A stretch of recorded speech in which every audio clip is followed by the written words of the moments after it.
네, 오늘 본문 통해서 하늘의 권세라는 제목으로 우리 하나님의 말씀 우리 듣도록 하겠습니다. 오늘 설교 목적을 말씀드리겠습니다.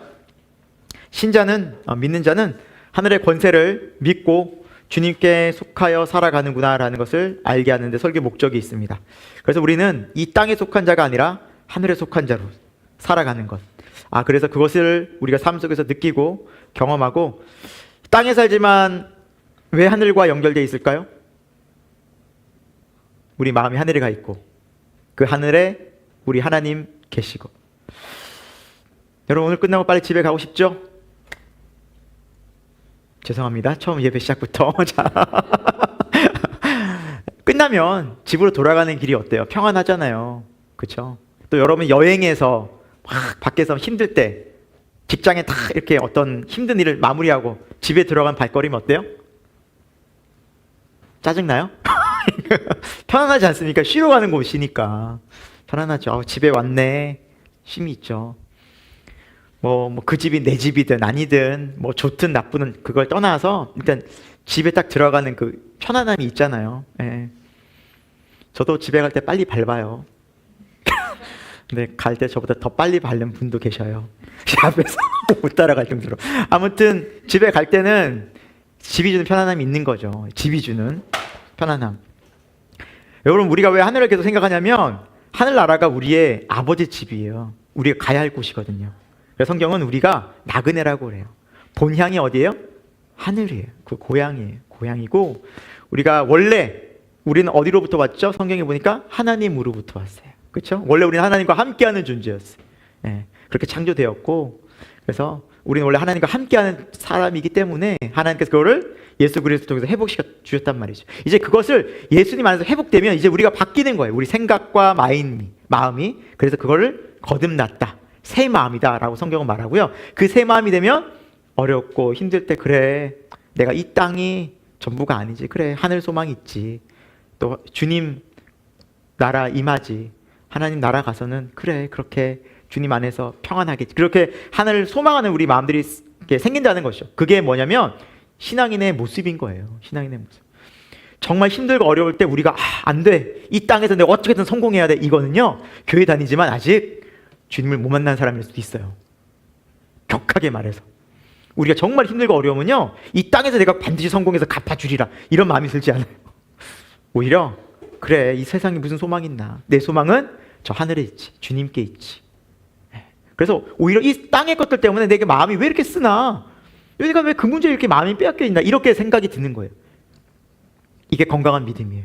근데 우리가 오락가락 할 때가 있죠? 이제 그런 신앙을 우리가 이제 빨리 깨트리고 건강한 믿음을 회복해야 돼. 그래서 이런 예배가 필요한 것이고, 경건의 시간이 필요한 것이고, 기도와 말씀이 필요한 것이고. 왜요? 워낙 우리는 세상에서 막 먼지 나는 세상에서 살다 와요. 그래서 예수님도 온몸을 씻은 자는 발만 씻어야 된다 그러죠. 그러니까 발을 딛고 사는 거예요. 세상에서 또 여러분 먼지 묻은 이 세상의 먼지가 뭐예요? 또 비교하고 의식하고 또 사람들의 세상 말들, 판단들, 그런 것들이 다 그냥 온갖 또 혼재돼서 오셨죠. 그렇죠? 영적 발을 얘기하는 영적 발. 먼지 다 가득 묻어 오시지 않았습니까, 여러분? 그렇죠? 털어내는 거예요, 오늘. 말씀 안에서, 기도 안에서. 그럼 어떤 마음일까요? 자유하고 회복되는 거. 이게 우리를 살리는 거예요. 오늘 그런 시간들이 되어져서, 야, 그렇구나. 하늘의 권세가 있구나. 하나님의 능력이 있구나. 그 권세로 내가 사는구나. 이 세상 권세는 하늘의 권세를 감당하지 못하는구나. 그래, 때로는 넘어지고 때로는 좌절하고 때로는 낙심해도 하나님 말씀 다 이렇게 세우는구나. 예수님 살아계시는구나. 성령님 함께 하시는구나. 여러분, 이 믿음이 저와 여러분에게 실제 되기를 예수 이름으로 축원합니다. 축원합니다. 여러분의 지금 아멘 소리가, 제가 오늘 오순기 성도님 가정예배 드리고 왔거든요. 그분 한 분 목소리보다 작아요. 정말로. 아멘. 오늘 오승기 성도님 그 아멘 소리는 저도 얘기했어요. 너무 힘이 있다고. 아멘 하는데, 물론 이 정도 목소리 아니었지만 그 아멘 소리 너무 우렁찼어요. 90세 어른이신데. 여러분, 예수님이 하늘의 권세로 우리를 다스리시고 통치하십니다. 여러분, 그 믿음으로 오늘 예배에, 기도에, 또 말씀에 여러분 그 주님 앞에 아멘으로 응답하는 시간 되기를 축원합니다. 아멘. 엎드려 절받는 거 같이 옆구리 찔러 절받는 것 같은 느낌이 들지만 하여튼 아멘은 우리 열심히 주님 앞에 합시다. 자, 하늘의 권세를 인정하는 삶을 우리는 살 수 있습니다. 우리 1절부터 3절 같이 읽어볼게요. 시작. 이에 빌라도가 예수를 데려다가 채찍질을 하더라. 그 머리에 씌우고 색 옷을 입히고 앞에 가서 이르되 유대인의 왕이여 평안할지어다 하며 손으로 때리더라 라고 오늘 말씀하고 있는데요. 여러분, 오늘 읽은 말씀 바로 위에 38절에는 어떤 말씀이 있냐면, 이 빌라도가 예수님의 재판을 쭉 이제 보면서 예수에게는 죄가 없는데? 라는 그런 이야기가 나와요. 죄를 찾지 못하겠다는 거예요. 오늘 본문에도 여러 차례 그 이야기가 나와요. 그런데 여러분, 생각해보면 죄가 없으면 풀어주면 되잖아요. 간단하잖아요. 죄가 없는 사람을 잡고 있을 이유는 없죠. 죄가 없는데 재판할 이유가 없죠. 근데 지금 빌라도가 뭐하고 있어요? 1, 2, 3절에 보니까 채찍질하고 가시관 씌우고 자색옷 입히고 뭐 조롱하는 거죠. 그리고 뭐 사람들한테, 군병들한테 때리게 그냥 허용하고 이렇게 가만히 내버려 두는 거예요. 이건 단순한 채찍질이 아니었어요, 여러분. 당시 로마의 채찍질은 어느 정도였냐면 그 채찍 끝에 동물의 뼈나 쇠 조각이 있었어요. 왜 있는지 아세요? 살을 때리잖아요. 그럼 살점이 떨어져 나가잖아요. 그럼 살점이 떨어져 나가면 거기 안에를 동물의 뼈나 쇠 조각이 긁어요. 이렇게. 그래서 뼈까지 전달되도록 그 고통이. 그래서 당시에 이 채찍질 때문에 심지어 죽는 사람도 있었어요. 왜요? 피를 많이 흘려서. 고통 때문에. 출혈로. 그러니까 이 채찍에 맞는다는 것만 해도 엄청난 고통인데, 지금 예수님은 조롱과 핍박, 그러니까 정말 같이 경험하신 거예요. 이 빌라도의 법정에서 정신적 고통, 육체적 고통을 수모를 다 겪으신 거죠. 왜 겪으셨어요? 이사야서 53장 메시아의 순한 예고처럼 그가 찔림은 우리의 허물 때문이에요. 그가 상함은 우리의 죄악 때문이다. 우리가 하나님 앞에서 죄의 고통을 당하는데 이 죄의 고통은 엄청나게 심각해요. 우리 정말 알게 됩니다. 내가 죄를 알게 되잖아요. 이 죄책감이 얼마나 무거운지 몰라요. 그래서 심지어 어떤 사람들은 이 죄책감 때문에 무거워서 자살도 해요. 자살한다고 끝나지 않아요. 영원한 지옥에서 그 죄책감으로 영원히 형벌을 받아요. 이거 더 큰 고통이에요. 말을 할 수 없는, 형언할 수 없는 고통이에요. 이 저주가 이 죄의 고통인데, 죄의 심판인데, 예수님이 그걸 우리가 당해야 됨에도 불구하고 우리를 사랑하셔서 우리를 구원하시려고 예수님이 친히 하나님의 심판을 대신 받으셨던 거죠. 근데 빌라도가 왜 이렇게 채찍질하고 죄가 없는데도 불구하고 막 이렇게 조롱하고 했을까요? 그것은 다른 게 아니라 이 유대인들이 예수님을 잡아왔잖아요. 그러니까 막 죽이려고 이렇게 잡아와서 어떻게든 이렇게 심판을 하려고 했는데, 그냥 야, 죄 없어, 내가 볼 땐 죄 없어 하고 풀어주면 이 유대인들에게는 더 큰 화를 불러일으켜서 폭동이 날 수도 있는 거예요. 그래서 예수님은 심하게 때리고 막 좀 어느 정도 막 온몸에 막 피투성이가 되게 해서 적절한 선에서 타협하려고. 이만큼 했으면 됐지, 여기서 그만하자, 내가 보니까 죄도 없는데 이 정도 때렸으면 되지 않았냐? 라고 해서 풀어주려고 했던 거예요. 그래서 그 모습을 그렇게 보여줬음에도 불구하고 이제 유대인들은 뭐라 말합니까? 7절 보겠습니다. 자, 7절. 7, 8, 9절. 세 계절을 같이 읽어볼게요. 시작. 유대인들이 대답하되 우리에게 법이 있으니 그 법대로 하면 그가 당연히 죽을 것은 그가 자기를 하나님의 아들이라 함이니이다. 빌라도가 이 말을 듣고 더욱 두려워하여 다시 관정에 들어가서 예수께 말하되 너는 어디로부터냐 하되 예수께서 대답하여 주지 아니하시는지라 라고 말씀하고 있습니다. 그러니까 적절한 선에서 타협하고 보내려고 하고 죄가 없으니까 풀어주려고 했어요. 그리고 오늘 4절에도 그 얘기가 나와요. 빌라도가 나와서 보니까 죄가 없다라고 다시 한번 유대인들에게 얘기하는데, 그러면 어떻게 하면 좋겠냐고 하니까 유대인들이 우리의 법은 죽일 법이 없으니까 당신의 법으로, 로마의 법으로 그냥 죽였으면 좋겠다. 그 이유가 뭐냐? 자신을 하나님의 아들이라고 말했다. 근데 그 이야기를 듣고 8절에 보니까 빌라도가 더욱 두려워했다 그래요. 원래도 두려웠는데 예수님이랑 얘기하다 보니까 이 보통 분이 아닌 것 같은 거 이렇게 직감으로 오니까. 그런데 더욱 두려웠다고 해요.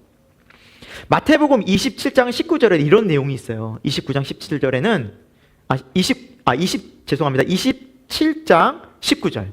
마태복음 29장이 없습니다. 28장까지 있는데 27장 19절에는 빌라도의 아내가 밤에 꿈을 꿔요. 근데 그 꿈을 꾸는데 예수님의 재판하는 것 때문에 너무 막 시달려요. 이분은 보통 분이 아니다. 그래서 꿈속에서 너무 힘들어가지고 빌라도한테 얘기해요. 이 예수를 재판하지 말라고. 내가 꿈을 꿨는데 당신 너무너무 막 이거 큰일이 벌어질 것 같다고. 이분은 함부로 대할 분이 아닌 것 같다고. 내가 꿈에 너무 괴로웠다고. 그러면서 이 빌라도한테 얘기를 해요. 그러니까 빌라도가 가뜩이나 예수님을 만났는데 자기도 좀 느낌이 이상했는데 이 두려웠는데 아내까지 이렇게 얘기하니까 그 두려움이 더 증폭됐던 거예요. 내가 만약에 하나님의 아들이라는 이 분을 건드리면 어떻게 될까? 두려웠던 거예요. 왜냐하면 이 그리스 헬라에는 또 신화도 있었잖아요. 신화에는 신들이 인간의 형상을 입고 온 경우도 있기 때문에 그러니까 혹시라도 정말 그런 일이 벌어지면 나는 신의 노여움을 받지 않을까? 라는 인간적인 두려움이 있었던 거예요. 그래서 9절에 보니까 예수님께 말해요. 너는 어디로부터냐? 이 어디로부터가 무슨 말이겠어요? 너는 정말 하늘로부터 왔냐라는 의미를 물은 거예요. 예수님 뭐라 말씀하세요?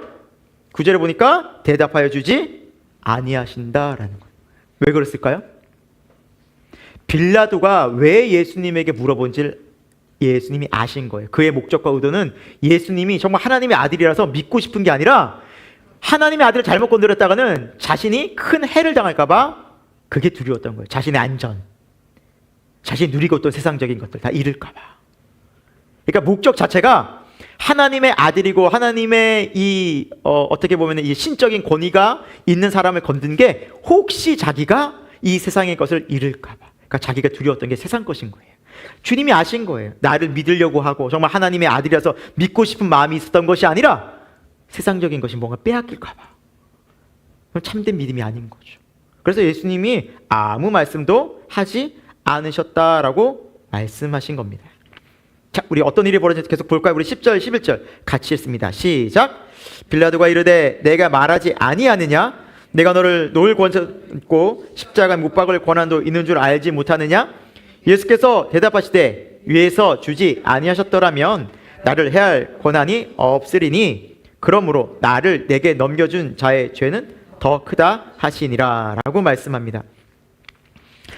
빌라도가 예수님과의 재판을 이렇게 진행하다 보니까 이해 안 되는 게 한두 가지가 아닌 거예요. 그러니까 예수님 일단 자기가 볼 때 죄가 없어요. 그러면은 예수님이 스스로 변론하면 되죠. 나 정말 죄 없어요, 빌라도. 아니 진짜 억울하게 잡혀왔어요. 나 그냥 풀어주면 안 돼요? 그리고 얘기해 주시면 빌라도가 풀어도 줬을 거예요. 그런데 전혀 그런 대답을 안 하고 마치 그냥 죽으려고 잡혀온 사람처럼 아무 자기 변론을 하지 않는 거예요. 이런 사람 처음 보는 거예요. 빌라도도 너무 어이가 없고 경우가 없는 거, 마치 죽으러 온 사람 같은 거예요. 그러니까 10절에 너가 좀 말 좀 해. 내가 너를 풀어줄 권한도 있고 죽일 권한도 있고 내가 그런 권한이 있는 사람이야. 이렇게 무기력하게 이렇게 가만히 있어. 대답 좀 해! 라고 얘기를 하니까 예수님께서 뭐라 말씀하십니까? 11절에 위에서 그 권세를 주시지 않았다면, 허락하지 않았다면 이 모든 어떤 일도 일어나지 않는다라고 예수님 말씀하십니다. 지금 예수님은 누구의 권세를 얘기하는 거예요? 하나님의 권세, 하늘의 권세를 얘기하는 거예요. 지금 너는 땅의 권세를 가지고 그러고 있지만 결국 이 땅의 권세도 하늘의 권세 가운데 있다. 하나님이 허락하셨기 때문에 내가 지금 여기 있는 거다. 지금 예수님은 누구의 말씀에 순응하고 순종하고 살아가신다는 거예요? 맞아요. 땅을 딛고 살았지만 예수님은 하늘 아버지의 뜻을 순종하며 하늘의 권세를 인정하며 살아가셨어요. 여러분, 이것이 성도의 삶인 거예요. 성도는 이 땅에 우리가 발을 딛고 살아갑니다. 물론 땅에서도 우리가 돈을 벌고 사람들도 만나고 또 뭐 여러 가지 관계들도 하고 직업적인 거, 일적인 거 또 처리하고 여행도 다닙니다. 하지만 우리의 마음 가운데는 늘 뭐가 먼저여야 돼요? 하늘, 아버지의 뜻. 그 속에서 발을 디디고 사는 게 바로 믿는 자의 삶이라는 거예요. 사랑하는 여러분, 한 주간 여러분 살아가시면서, 아니 오늘을 사시면서 이렇게 하늘 아버지를 여러분 얼마나 의식하시면서 살아가셨습니까? 여러분 하나님의 뜻에 순종하면서 사시기를 애쓰셨습니까? 아니면 이 땅 가운데 벌어지는 일들 때문에 많이 힘들어하셨습니까? 왜 내게는 갑작스럽게 어려운 일이 닥치나? 왜 이 문제가 여전히 해결이 안 되나? 여러분 오늘 예수님 말씀에는 분명히 말씀하고 있죠. 하늘에서 허락하지 않았다면 이 일들이 일어나지 않는다. 다시 말하면 여러분, 우리가 살아가면서 우리 앞에 벌어지는 모든 일들은 누가 허락하셨다는 거예요? 인정하기 싫으시겠지만 하나님이 허락하셨다는 거. 말씀 한번 찾아봅니다. 마태복음입니다. 찾아보세요. 10장 29절. 마태복음 10장 29절. 마태복음 10장 29절.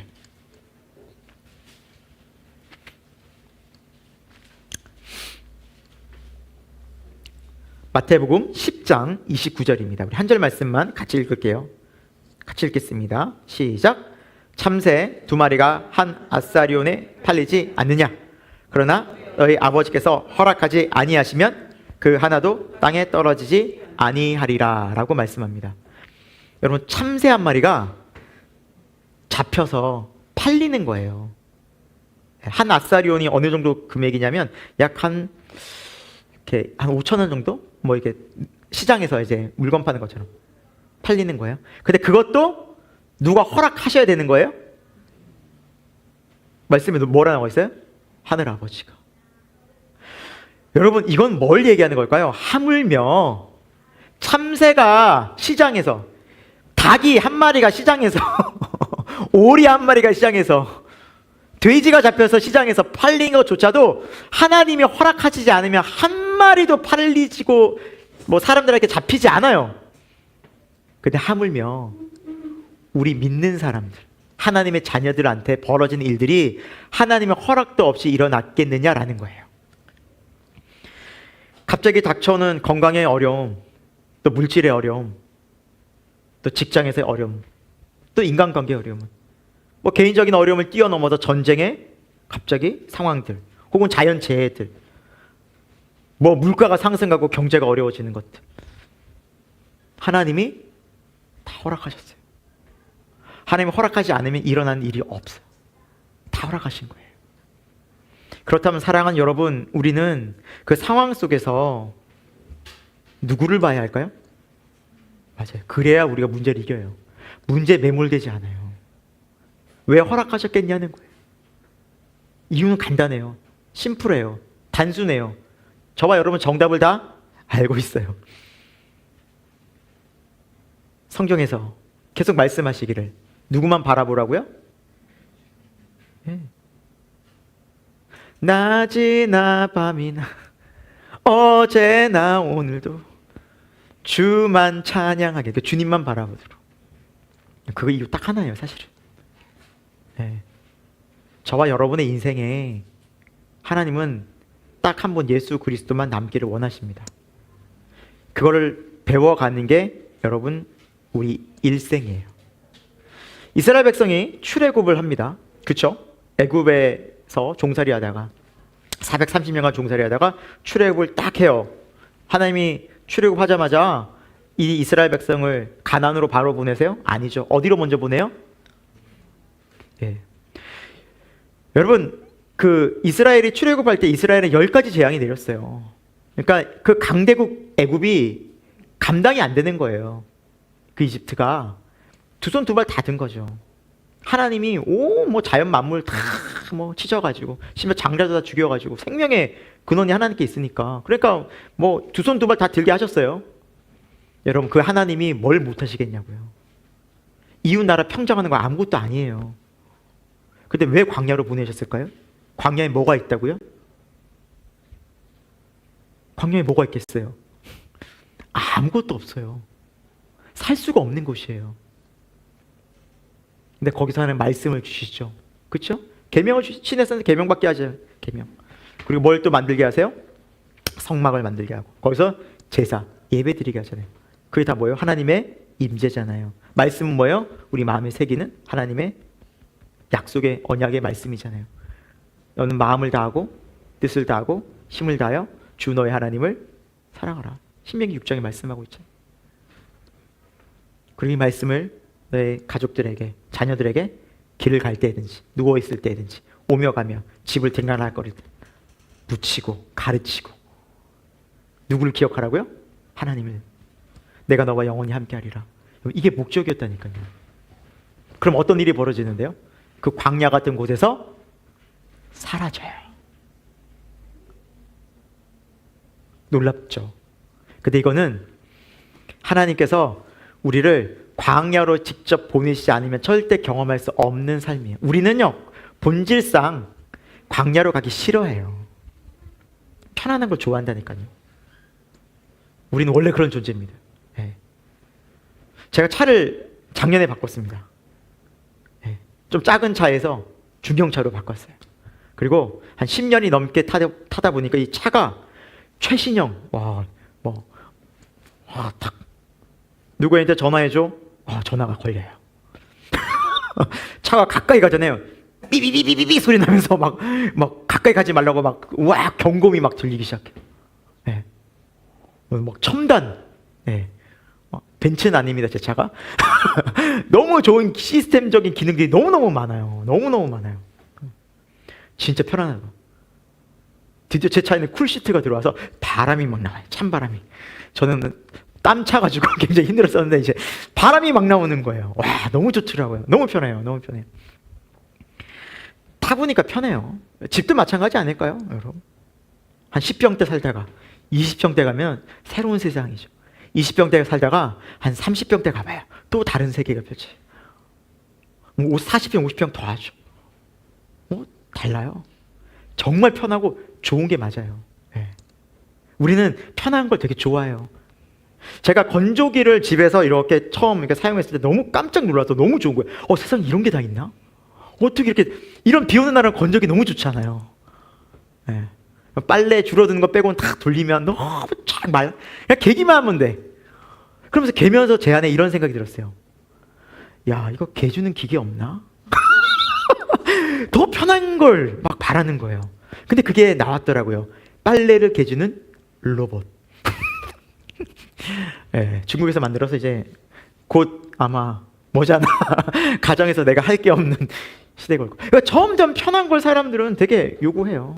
근데 여러분, 우리가 생각해 보세요. 편하고 정말 삶이 되게 여유로워지면 여러분, 그때 하나님 많이 찾던가요, 여러분?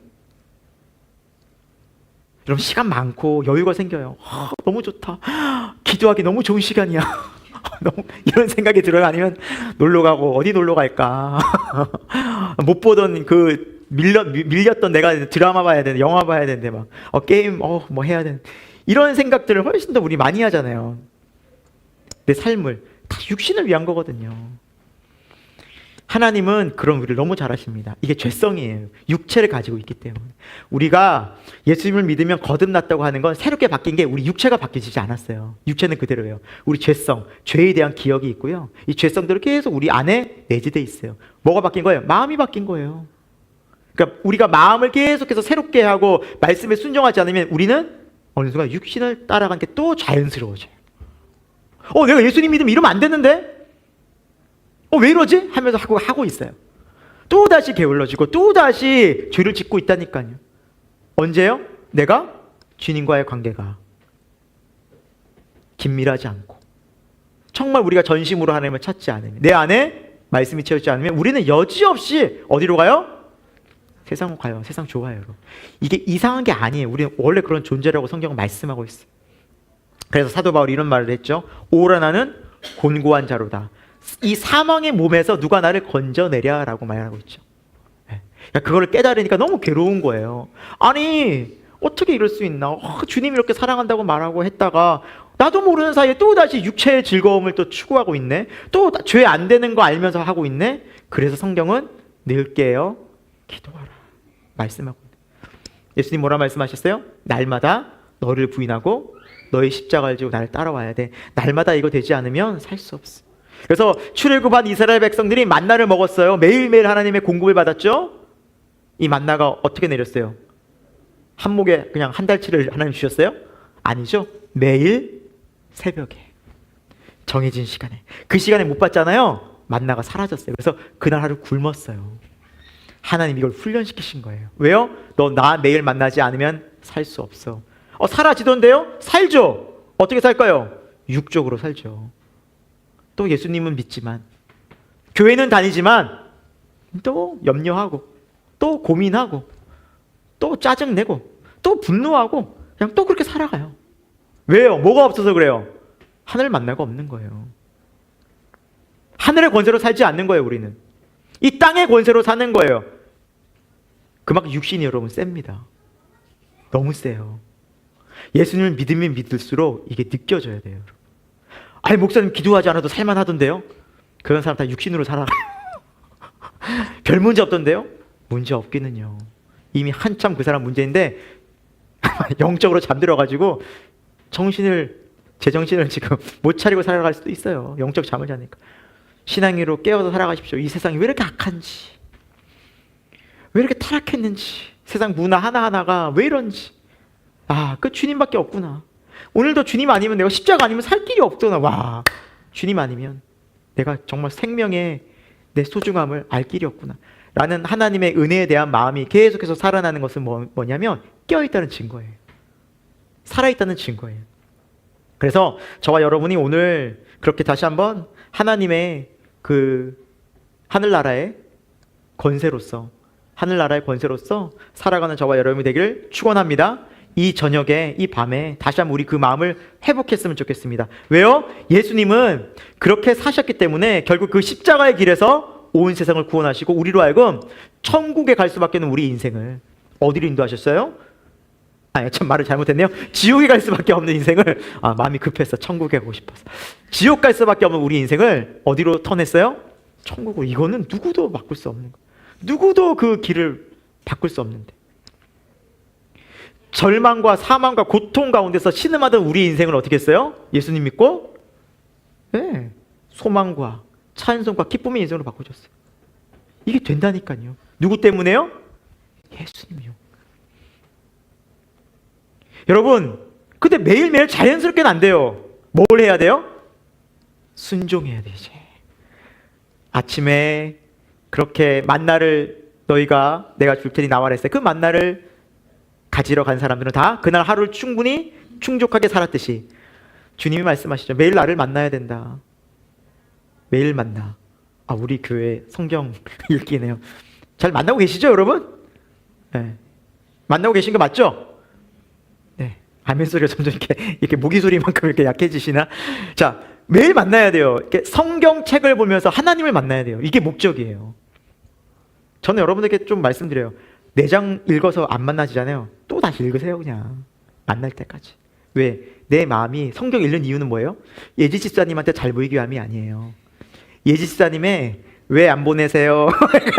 카톡이 두려워서가 아니에요. 그 성경을 통해서 누구를 만나기 위함이에요? 예수님이에요. 예수님. 주한시하는 것도 마찬가지예요. 저한테 잘 보이려고 하는 거 아니잖아요. 진짜 제가 뭐 관리하고 제가 상 주는 사람도 아니에요. 여러분이 그걸 통해서 주님 의식하고 만나는 그 시간이에요. 그게 목적이라고요. 그러니까 말씀과 기도의 목적은 거기에 있어요. 사람들에게 보이고 내 스스로 뭔가를 이뤘다, 이게 목적이 아니에요. 근데 그게 만약에 안 됐어. 그럼 간절한 마음이 있어야 되는데 우리는 했어, 썼어, 끝났어, 해치웠어 이러면서 우리는 계속해서 형식으로 가잖아요. 그건 사랑의 관계가 아니잖아요. 사랑을 형식으로 하는 것만큼 괴로운 게 없어요, 여러분. 누구 만났는데 사랑이 아니라 형식적으로 만나야 되고 의무감으로 만나야 된다면 만나고 싶겠습니까? 안 만나죠. 네. 주님과의 관계가 다시 여러분 하나님과의 깊은 사랑의 관계 속에서, 그래 난 하늘의 권세로 사는 사람이지, 하나님 주신 힘으로 사는 사람이지, 하나님 주신 능력으로 사는 사람이지, 그래 순종하면서 나갈 때 그 하나님께서 주신 힘으로 넉넉히 살아낼 수 있음을 믿고 그렇게 매일매일을 살아가는 우리 새생명교회 모든 교우들 되기를 축원합니다. 자, 두 번째, 근데 이 세상에는 하나님 나라의 권세를, 하늘의 권세를 인정하지 않는 자들이 너무나 많습니다. 그 부분도 좀 살펴볼게요. 우리 12절 말씀 같이 읽어볼게요. 시작. 이러함으로 유대인들이 소리질러 이르되 이 사람을 놓으면 가이사의 충신이 아니니이다. 무릇 자기를 왕이라 하는 자는 가이사를 반역하는 것이니이다. 빌라도는 예수님을 계속 풀어주려고 애를 썼어요. 그러니까 적어도 이제 빌라도는 두려움도 있었고 또 이렇게 무죄한 사람을 이렇게 죽이는 것에 대해서는 좀 탐탁치 않게 굉장히 생각했던 사람인 것 같아요. 그런데 저 반대파의 저 유대인들이 얼마나 소리가 그냥 강성했던지 십자가 못 박으라 하면서 이런 말을 했어요. 이 사람을 놓으면 가이사의 충신이 아닙니다. 우리에게 왕은 가이사입니다. 하니까 덜컥 겁이 난 거예요. 빌라도가. 혹시라도 이 얘기가 로마에 잘못 들어와서 나 잘리면 어떡하지? 두려웠던 거예요. 지금 빌라도는 예수님보다, 예수님이 하나님의 아들이라는 것보다 누구를 더 신경 썼을까요? 맞아요. 가이사. 세상 힘이에요. 세상 권세예요. 세상 권세를 더 의식했던 거예요. 그 총독의 자리가 얼마나 지켜질 수 있었겠습니까? 그러나 빌라도는 지금의 안위, 세상에서 지금 내가 놓을 수 없는 이것, 그걸 놔야 예수님을 만나는데, 그걸 놔야 하늘의 권세를 얻게 됐는데, 하나님 나라가 임할 텐데 내가 잡고 있었던 그것 때문에, 세상이 주는 잠깐의 편안함 때문에 영원한 하나님 나라를 그는 눈앞에서 예수님 직접 만나고 얘기까지 했음에도 불구하고 구원을 얻지 못한 것이죠. 네. 여러분, 우리는 때로는 답답한 현실 속에서 우리도 타협하고 싶을 때가 있잖아요. 그때 우리의 양심의 소리가 이런 소리가 들려 있어요. 너 이 상황에서도 예수님을 왕으로 인정하고 예수님이 너의 삶을 진정으로 다스린다고 얘기할 수 있어? 라는 양심의 소리가 들릴 수 있어요. 여러분, 정말 어렵고 힘들 때, 내가 말이 안 되고 정말 힘든 상황 속에서 여전히 주님은 내 삶의 왕이십니다 라는 고백 할 수 있을까요? 저는 여러분들에게 할 수 있기를 축원합니다. 우린 해야만 합니다. 여러분, 그때 해야 돼요. 믿음으로. 여전히 주님이 나의 왕이십니다. 여전히 주님은 이곳을 다스리십니다. 여러분, 고백하셔야 돼요. 고백하셔서 계속해서 그 마음을, 내가 내 안에 잘못된 생각들을 십자가 앞에서 굴복시키는 연습하셔야 돼요. 이건 고백하셔야 돼요. 한번 우리 같이 한번 고백해 볼까요? 예수님께서 왜 이렇게 좀 왜 얘기가 좀 부끄러우세요? 이렇게 고민을 하고 얘기해서, 예수님께서 여전히 내 삶의 왕이십니다. 내 삶을 다스리십니다. 여러분, 한번 고백해 보세요. 힘들 때, 정말 어려울 때, 말이 안 되는 일이 벌어졌을 때, 내 감정이 스스로 다스려지지 않을 때, 이해할 수 없는 상황이 벌어질 때, 믿음은 이거 고백하는 거예요. 다 이해하고 고백하는 게 아니에요. 알고 고백하는 게 아니에요. 믿고 고백하는 거예요. 그게 믿음이에요. 믿음은 바라는 것들의 실상이라고 그러잖아요. 보이지 않는 것들의 증거라고. 믿음은 하나님의 약속의 말씀을 믿고 나아가는 거예요. 나아가는 거예요. 이스라엘 백성이 홍해를 지나 여리고로 갈 때 요단강이 딱 있었어요. 근데 하나님이 요단강을 가르지 않고 요단강이 출렁출렁 많이 이렇게 있어서 높이가 높은데도 불구하고 말씀하셨어요. 들어가라. 그때 제사장들이 들어갔어요. 그 갈라지지 않는 강을 들어갔어요. 그때 어떤 일이 벌어졌어요? 들어가면서 물이 갈라졌어요. 여러분, 믿음이 이런 것이에요. 네. 제사장들이 법궤를 메고 가죠. 법궤가 뭐예요? 말씀이잖아요. 말씀 믿고 가는 거예요. 갈라지지 않은 그 강을 하나님이 가라고 하시면. 이게 믿음이에요. 이게 될까? 그래, 하나님이 함께 하시고, 하나님 이 자리에서 나에게 늘 평안 주신댔어. 하나님이 함께 하신댔어. 나를 홀려두지 않는댔어. 염려하지 말랬어. 모든 염려를 맡기랬어. 그래, 하나님이 평강 주실 거야. 그걸 선포하고 가는 게 믿음이에요. 이걸 양손으로 굳건히 붙잡을 때 우리가 이 믿음이 하나님을 만나는 거예요. 이걸 믿지 않는다면 어떤 일이 벌어질까요? 여전히 두려움, 그 강 앞에서 멈춰 있는 거예요. 아무 일도 일어나지 않아요.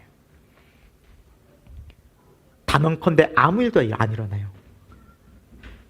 법궤를 메고 제사장처럼 들어갈 때 일이 일어나요. 하나님은 이런 하나님이세요. 여러분, 우리가 하나님 오해하면 안 돼요. 하나님은 분명히 말씀하셨어요. 믿고 순종하라.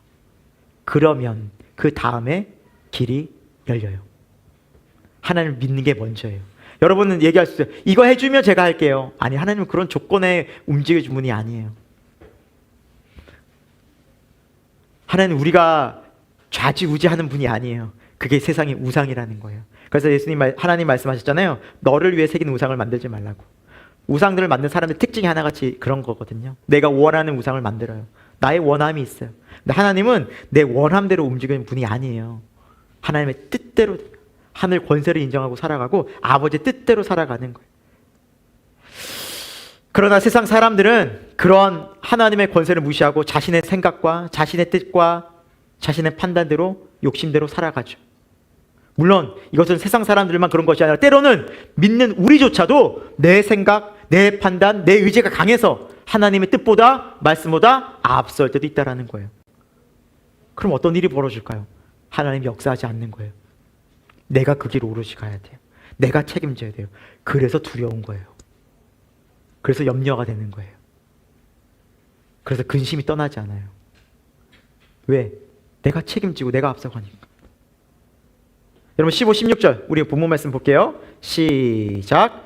그들이 소리 지르되 없이하소서 없이하소서 그를 십자가에 못 박게 하소서.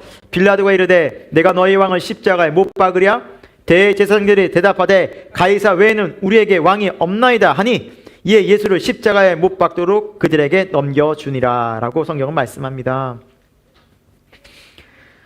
예수님은 하늘나라의 권세를 인정하지 않고 세상의 권세에 사로잡혀 살아가는 사람들, 하나님의 말씀을 철저히 배격하던 사람들에 의해서 어떻게 됐어요? 죽임당했어요. 지금 십자가에 처형당했어요. 눈앞에서 예수님을 사라지게 하고 싶은 거예요. 그들은. 그러면은 결국에는 세상 권세가 이기고 하늘 권세가 망했습니까? 졌습니까? 아니요. 예수님 십자가로 우리의 모든 죄를 다 용서하시고 하늘 아버지 뜻을 이루시고, 그렇죠?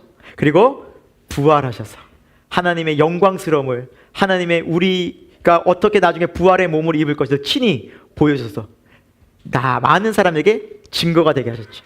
또한 승천하시고 하나님의 영광과 우리가 앞으로 하늘에 오를 것을 알려주셨어요. 그들이 아무리 막으려고 했고 예수님이 십자가에서 쳐서 죽이려고 했지만, 그리고 그것이 그들 뜻대로 이루어진 듯 했지만 하늘 아버지의 뜻, 하늘 권세는 막을 수가 없었어요. 여러분 이걸 우리가 아셔야 돼요. 당장은 이 땅에서 세상이 되게 세 보여요. 강해 보여요.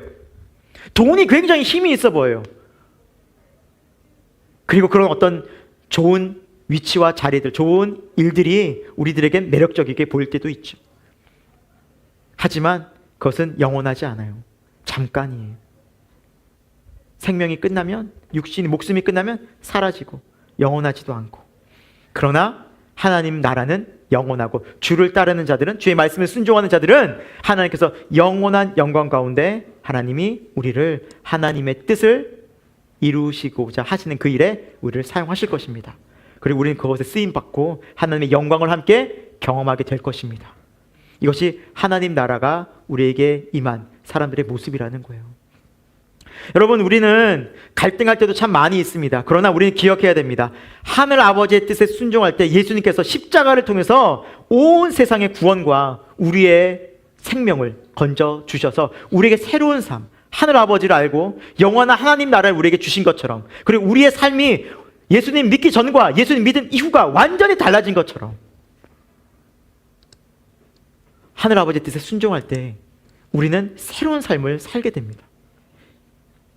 그러나 세상은 지금도 여전히 예수님 믿는 사람들을 싫어하고 몰아내고 핍박하고 하나님의 말씀을 무시합니다.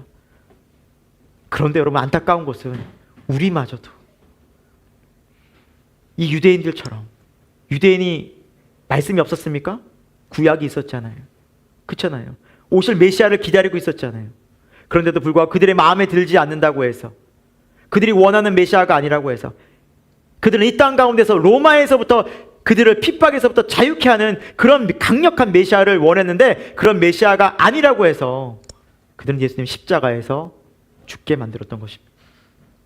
그것처럼 자신들이 원하는 하나님이 아니라고 해서 우리가 때로는 교회를 다니면서도 하나님의 말씀을 우리가 무시하거나 하늘 배격한다면 여러분 이 사람과 뭐가 다르겠습니까? 우리 회개해야 됩니다. 우리의 믿음 없음을 정말 회개해야 됩니다. 우리는 그렇게 회개하지 않고는 똑같은 사람이 될 수도 있어요. 교회는 다니지만 우리는 그리스도 앞에서 철저히 복종해야 돼요. 여러분 하나님의 뜻을 가장 가로막는 게 뭔지 아십니까? 어려움이 아니에요. 여러분 세상적인 근심이 아니에요. 슬픔이 아니에요. 뭔지 아세요? 우리 주일날 설교도 들었지만 내 생각이에요. 내 가치예요. 내 판단이에요. 그게 너무 강해. 내 자아가. 하나님의 은혜를 가로막는 건 내 자아, 내 생각이에요, 여러분. 그래서 그 생각이 십자가에서 매 죽는 게 신앙이에요. 그때 주님이 역사하세요. 주 안에 평안 누릴 수 있어요, 늘. 우리 기뻐할 수 있어요, 오늘. 정말로 그래요. 우리는요, 그런 걸 정말 갈망하거나 십자가에서 내가 죽을 생각은 안 해요. 죽는다고 갔지만 정작 죽지 않고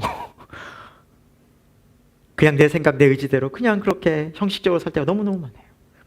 안 죽는 나를 정말 이제 가슴 치면서 애통해하는 그것이 은혜입니다. 그 애통함이 저와 여러분에게 있기를 소망합니다. 온 땅의 통치자인 예수님, 온 땅의 창조자인 예수님, 그리고 우리의 인도자가 되시는 예수 그리스도를 사람들은 외면했어요. 십자가에 못 박으라고 소리쳤어요. 그러나 예수님은 다 알고 계셨어요. 마가복음 12장 10절에 보면 이런 말씀이 있죠. 너희가 성경의 건축자들이 버린 돌이 모퉁이의 머릿돌이 되었나니 이것은 주로 말미암아 된 것이요 우리의 눈에 놀랍도다 함을 읽어보지 못하였느냐 하시니라. 아멘. 사람들이 건축자가 가장 중요한 것이 머릿돌이거든요. 이 머릿돌은 뭐냐면 기초, 땅을 파고 그 머릿돌을 가장 중심에 넣고 양쪽으로 돌을 딱 박아요. 이렇게. 그래서 이 기초돌이에요. 머릿돌이란 게. 그래서 이 기초를 딱 박은 다음에 양쪽에 돌을 착착착 차근차근히 쌓아 나갈 때 그 건물이 무너지지 않는 거예요. 그런데 이 건축자가 이 귀한 머릿돌을 갖다 버린 거예요. 비유적으로. 네. 근데 그것은 결국에는 머릿돌이 되어서 많은 사람들을 주님께로 인도하는 그 귀한 바로 십자가의 사건이 되었습니다. 예수 그리스도는 그런 분이십니다. 우리가 생각하는 것보다 훨씬 더 능력이 많으시고 지혜로우시고 생명의 근원이시고 모든 것을 하실 수 있어요. 그런데 우리가 그 예수님께 나가지 않아요. 왜요? 내 생각 때문에. 맡기라고 했는데도 안 맡겨요. 왜요? 내 생각 때문에. 말씀을 우리가 믿지 않아요. 왜요? 내 생각과 의지가 더 강해요. 얼마나 수많은 말씀이 있어요, 성경에. 두려워하지 말아라. 염려하지 말아라. 모든 염려를 주께 맡기라. 그러면 주가 너희를 돌보시라. 우리 정말 숱한 말씀들을 많이 듣고 와요. 아무것도 염려하지 말고 모든 일에 기도와 간구로 감사를 하나님께 아뢰라. 그리하면 하나님의 그리스도 예수 안에 그 평강이 너희 마음과 생각을 지키시리라. 약속하셨는데도 우리는 계속해서 왜 불안할까요?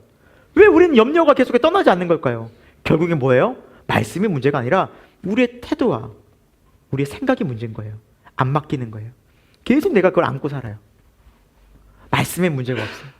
사랑하는 여러분께 다시 한번 이 저녁에 하나님의 말씀으로 권면해 드립니다. 주님께 맡기십시오. 예수께 나오십시오. 정말 맡겨보십시오.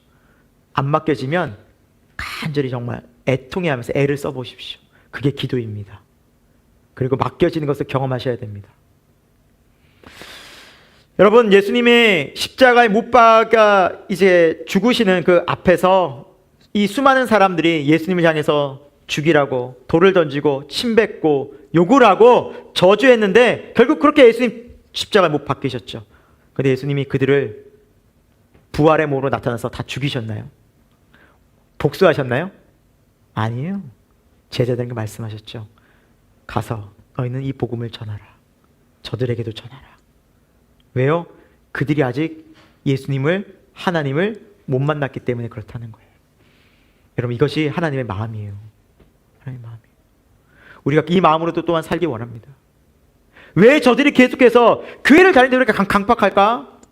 예수님을 정말 인격적으로 못 만날 수도 있어요. 그런 분일 수도 있어요. 아니, 저 사람은 왜 저렇게 안 바뀌지? 그 사람은 예수님을 못 만났기 때문에 그럴 수 있어요. 우리도 그리스도 예수를 만나면 어떤 마음이 들까요? 이해하는 거예요. 기다려주는 거예요. 예수님처럼. 같이 막 정죄하고 비난하고 욕하지 않는. 그러다가도 하나님이, 성령님이 우리 안에 말씀하실 거예요. 너 그러면 안 되지 않냐. 너는 그러면 안 되지 않냐. 내가 너를 얼마나 사랑하고 용서했는데. 너는 그를 용서해야 되지 않냐 라고 우리에게 분명히 말씀하실 거예요. 그때 우리는 십자가로 나와서 다시 이해하고 용서하고 무릎 꿇어보는 거예요. 그래서 주님으로 다시 채우는 거예요. 그게 하늘의 권세로 사는 사람이에요. 이게 되는 사람이 거듭난 사람 증거예요. 증거. 그래서 여러분, 예수님 믿는 건 흉내를 못 내요. 예수님 믿는 척 못해요. 오래 못 가요. 그렇게 살기 싫어요. 못 산다니까요. 나를 싫어하고 때로는 나한테 함부로 대하는 저 사람 어떻게 내가 사랑으로 대 용서하고 기도해? 절대 그게 안 돼요, 여러분. 미워하는 게 편해요. 속 편해요. 근데 주님은 아시잖아요. 하나님 오늘도 말씀하시잖아요. 우리에게 참된 믿음이 무엇인지. 우리가 여러분 무엇을 왜 예수님 믿습니까? 이 땅입니까? 아니에요, 여러분. 저와 여러분이 나중에 예수님 앞에 1대1로 서요. 선다니까요. 얘기해요. 그때 주님이 우리를 아시는 게 중요해요. 잘하였다. 착하고 충성된 종아. 내가 작은 일에 충성하였으니 나와 함께 기쁨의 잔치에 참여. 이게 우리가 궁극적으로 바라고 소망하는 그 천국의 길이요 삶인 거예요. 이 땅에선 여러분 뭐 세상적으로 뭔가를 누릴 수도 있고 때로는 잃을 수도 있고요. 건강이 좋을 수도 있고 안 좋을 수도 있고 아플 수도 있고 병들 수도 있어요. 젊은 나이에 암이 걸릴 수도 있고요. 일찍 우리가 죽을 수도 있어요. 뭐 가족에게 문제가 생길 수도 있고요. 뭐 별의별 일이 다 일어날 수 있어요, 여러분. 안 일어나는 일은 없어요. 믿는 사람이 다 일어나요. 그런데 우리에게 변하지 않는 사실이 하나 있어요. 그 모든 상황 속에서 우리는 하늘 아버지의 마음을 잊지 않고 살아간다는 거예요. 예수님 때문에. 예수님이 하신 일이 그거예요. 우리 마음을 하늘과 연결시킨 거예요. 이건 그 세상 무엇도 못 끊어요. 못 이겨요. 그래서 믿는 사람들은 믿음으로 세상을 예수님과 함께 이깁니다. 그래서 여러분 잘 기억하세요. 베드로후서 1장에서도 분명히 말씀하시죠. 믿음의 덕을. 그렇죠? 덕의 지식을. 믿음이 있어야 덕이 쌓입니다. 지식도 쌓을 수 있어요. 내게 믿음이 없는데 아무것도 쌓을 수 없는 거예요. 그건 다 모래 위에 성을 짓는 것과 똑같아요. 내 안에 예수님과 연합된 십자가가 있어야 돼요. 이게 믿음이, 이게 시작이에요. 사랑하는 여러분, 이 저녁에 이 귀한 시간에 저와 여러분 삶 속에서 믿음이 더 굳건해지고, 그리고 정말 우리 안에서 믿음이 회복되어지고, 예수님 믿는 게 어떤 것인지 예수님 앞에 정말 내가 내 전 존재가, 내 전 인격이, 내 온 마음이 그 앞에 서서 그 하나님을 마주하고 거기로부터 위로와 구원과 소망을 회복하는 시간 되기를 예수 그리스도의 이름으로 축원합니다. 기도하겠습니다.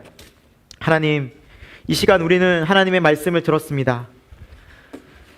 하나님, 이 세상 속에서 우리가 이 땅의 일들로 염려하고 고민하고 살아간 적이 너무나 많이 있음을 고백합니다.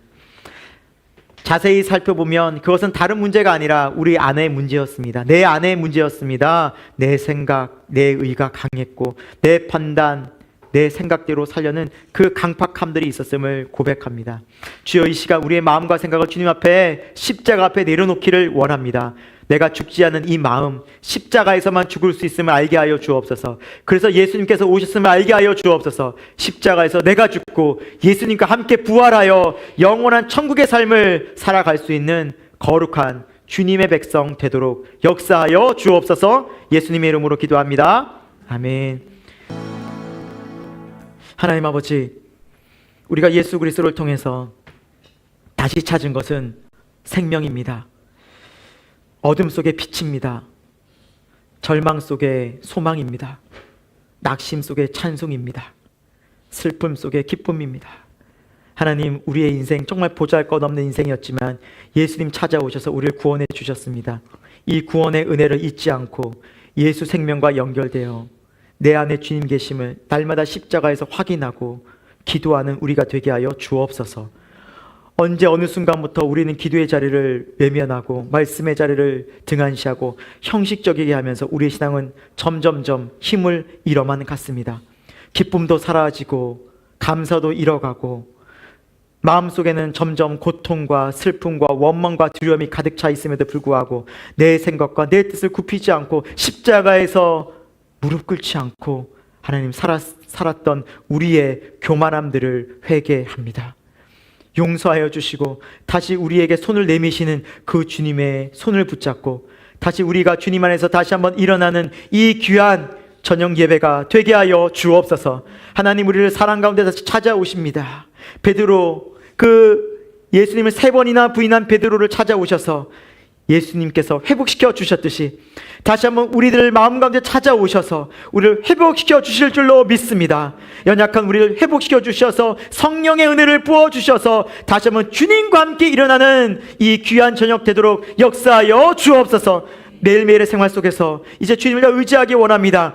우리의 잃었던 기도의 자리들을 회복하기를 원합니다. 우리의 말씀의 자리를 회복하기 원합니다. 경건의 시간을 회복하기를 원합니다. 그래서 하나님과 함께하는 그 담대한 믿음으로 하늘의 권세로 살아가는 그 믿음 되게 하여 주옵소서. 땅의 것에, 이 세상 것에 마음 빼앗기고 염려하고 불안한 인생이 아니라 주님과 매일매일을 십자가 연합하여 동행하는 주님의 제자의 삶을 살아갈 때 우리 안에 주님 안에서 주시는 평안과 감사와 기쁨, 실제되는 은혜 누리게 하여 주옵소서. 지금은 우리 주 예수 그리스도의 십자가의 은혜와 하나님 아버지의 그 영원하신 사랑하심과 성령 하나님의 감화 감동 역사하심이 오늘 다시 한번 주님 앞에 회개하며 내 마음 온 마음 다하여 주님을 사랑하고 기도의 자리, 말씀의 자리, 예배의 자리를 다시 한번 회복하기를 기도하고 결단한 우리 새생명교회 모든 교우들 가운데, 저들의 가정 가운데, 일터 가운데, 우리 교회 가운데 지금부터 영원토록 함께 없시기를 간절히 축원하옵나이다. 아멘.